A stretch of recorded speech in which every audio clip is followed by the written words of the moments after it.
صاحب یہ فرمائیے گا کہ کیا یہ آئین اور قانون کی جو جدوجہد ہے اس کا راستہ صرف اسٹریٹ کی تحریک اور یہ جلسے جلوس کنونشن ہی ہے یا حکومت کے ساتھ کوئی بات چیت کسی قوت کے ساتھ کوئی بات چیت کا راستہ جو ہے وہ بھی اختیار کیا جا سکتا ہے؟ دیکھیں میں اپنی اور اپنی جماعت کی طرف سے بات کرنا چاہوں گا کہ اس وقت ہم کس پہ اعتماد کریں.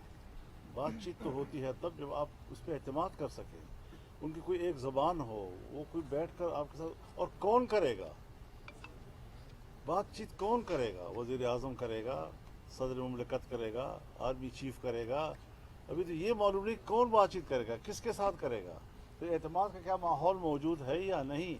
تو یہ چیزیں جو ہیں ہم سے سوال کرنے کی نہیں ہیں بلکہ ان لوگوں سے سوال کرنے کی ہیں جس کے بارے میں آپ کہتے ہیں. مولانا صاحب ماضی میں ہم نے دیکھا تھا کہ جمہوریت کے بچاؤ کے لیے آپ نکل آئے تھے, جمہوریت کے بچاؤ کے لیے دھرنے بھی دیے گئے, پی ڈی ایم بھی بن گیا, اس کے بعد جب حکومت آئی تو خاموشی اختیار کر لی گئی. تو کیا اس وقت بھی اگر اس طرح کی تحریک کا آغاز ہو جاتا ہے, سڑکوں پر بھی نکلتے ہیں اور پھر کہیں نہ کہیں سے آفر آ جاتی ہے, تو اس تحریک کو ختم تو نہیں کریں گے؟ اگر آپ کے پاس کوئی ایسے آفر کی خبر ہے تو مجھے بھی بتا دیں. آپ سے یہ سوال ہے کہ آج تحریک انصاف کا وفد یقیناً آپ کو احتجاجی تحریک میں شامل کرنے کے لیے آیا ہے اور مسلسل رابطوں کا سلسلہ بھی جاری ہے. کیا آپ کو آج تحریک انصاف نے منا لیا, یعنی ابھی منانے کا سلسلہ جاری ہے یا آپ نے کوئی ایشورٹی مانگی ہے؟ ابھی منانے کا سلسلہ جاری ہے.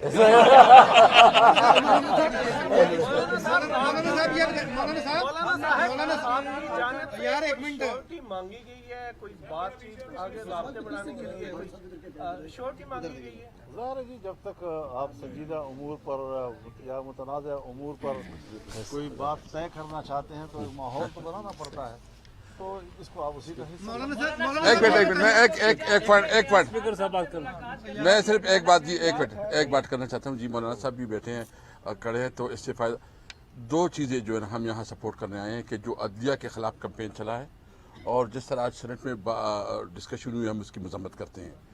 عدلیہ کے اوپر یہ حملہ ہے اور ہم سمجھتے ہیں کہ سپریم کورٹ کی جو پروسیڈنگ ہو رہی ہے اس کو جو ہے نا کل کرنے کے لیے, اس کو دباؤ کے سبوتاج کرنے کے لیے سب کچھ ہو رہا ہے. ہم مذمت بھی کرتے ہیں اور ہم سب جو ہے نا اپنے ججز کے ساتھ ہیں اور ہمیں امید رکھتے ہیں کہ وہ میرٹ کے مطابق فیصلے کریں گے.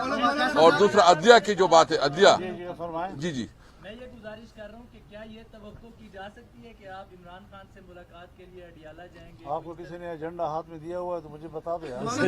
مولانا صاحب یہ بتائیے گا کہ جب تحریک انصاف حکومت میں تھی تو اپوزیشن کی جو جماعتیں تھیں وہ آپ کی چھتری کے نیچے تھیں, آج وہ جماعتیں جو ہیں حکومت میں ہیں اور تحریک انصاف آپ کی چھتری کے نیچے آنا چاہ رہی ہے, تو آپ اپوزیشن میں آ کے یاد آتے ہیں ان کو؟ یہ سوال ابھی ہمارے سامنے نہیں ہے, ہماری پارٹی کے سامنے اصول کا ہے. اگر ہمیں 2018 کے الیکشن پر اعتماد نہیں تھا تو ہمارا موقف آپ نے دیکھا.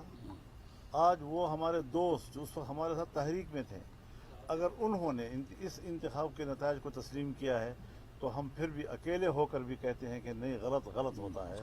تو سوچو 2018 میں غلط تھی, وہ آج 2024 میں بھی غلط ہے. عمر یونس صاحب آپ سے سوال ہے, یہ بتائیے گا کہ آپ نے خان صاحب نے سائفر کو لہرا کے قوم کو بتایا تھا کہ یہ امریکہ کی سازش ہے کہ میری حکومت گرائی گئی. پچھلے دنوں آپ کے وفد نے امریکی سفیر صاحب کی ملاقات ہوئی ہے, وہ بھی قوم کو بتا دیں کس پیرائی میں ملاقات ہوئی ہے. دوسرا بہت اچھا ایک سوال پورا ہونے دیں. اسد کیسر صاحب نے بھی کہا کہ عدلیہ کے جو تنقید ہو رہی ہے ہم اس کے خلاف کھڑے ہیں. ہم یہ دیکھتے ہیں کہ جو بھی حکومت میں ہوتے ہیں وہ عدلیہ کے ساتھ ہوتے ہیں, جو اپوزیشن میں ہوتے ہیں وہ, جب آپ کا دور حکومت تھا تو آپ کے دور حکومت میں بھی ایسے فیصلے ہیں کہ جنہوں نے اپوزیشن نے اس پر تنقید کی اور آپ نے ساتھ دیا, کیا کہیں گے؟ سب سے پہلی بات, یہ بڑا اچھا سوال ہے, مجھے خوشی آپ نے پوچھا. سب سے پہلے سائفر کے حوالے سے, وہ اس وقت اسلام آباد ہائی کورٹ کے 2 جسٹس صاحبان اس کو سن رہے ہیں, اور جو روزانہ کے مطلب حوالے سے وہاں پہ جو ریمارکس اور چیزیں آ رہی ہیں, تو حکومت جو ہے اس وقت وہ خود اپنی وہاں پہ قبر کھودنے میں بڑی تیز لگی ہوئی ہے, اور سائفر کا کیس جو ہے وہ انشاءاللہ تعالی خود بخود دفن ہو جائے گا. دفن ہو چکا ہے, صرف اس کا ڈیسیجن باقی ہے. وہاں پہ اس کیس میں کچھ ہے ہی نہیں, اور وہ ایک بوگس کیس ہے, نمبر 1.